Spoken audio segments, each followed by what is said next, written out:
Brake fluid ain't no joke. It will strip your paint and ruin your relationships with your mother, dog, and your family. Now, what you're going to need, obviously, some .4 brake fluid. You're going to need some wrenches. You're going to need a bottle of sorts. You're also going to need a torque set. This happens to be one from my mountain biking days when I lived in Whistler. Specifically, you're going to need a T20 for the reservoir up top, and some rubber hose that will fit the dingus of the thing. So let's get started, shall we? And this is actually a genuine Hayco BMW branded wrench. That's from an E36. This is a Mastercraft from your local crappy tire. It's 8mm box end combination thing. Jesus Christ, friggin' hey, pontoon plane. God, you make an awful lot of noise, you friggin' Cessna. But the reason why I'm going to be using the Mastercraft is because it supports the nipple all the way around, so you're less likely to strip it.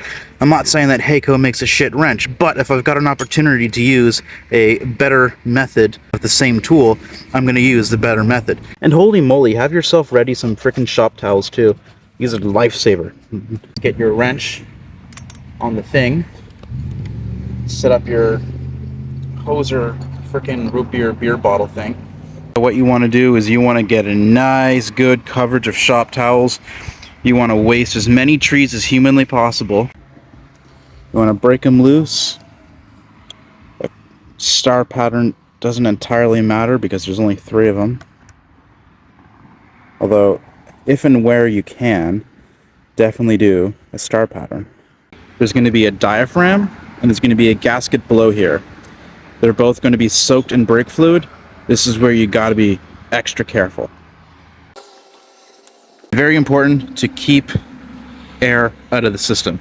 So I'm going to top it up with fresh .4, and I'm just going to continue pulling the lever, flushing the old fluid out, and replacing it and topping it up with new fluid.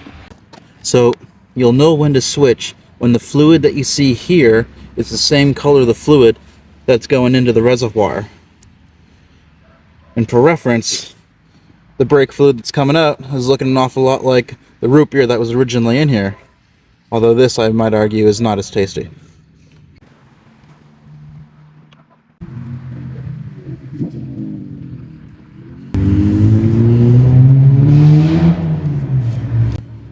Ugh, gross. Honda. I shouldn't say that. Honda makes good cars.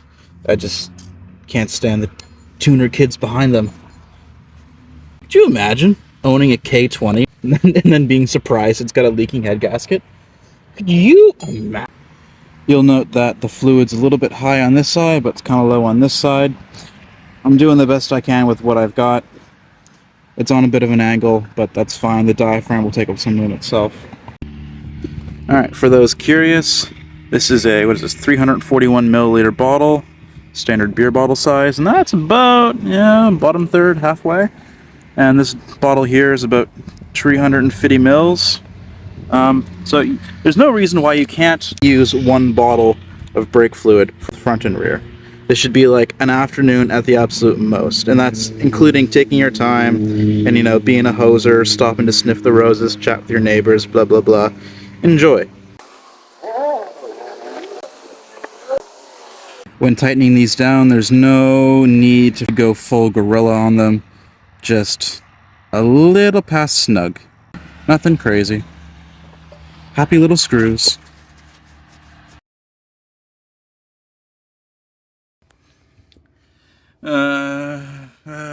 Eeny, meeny, miny,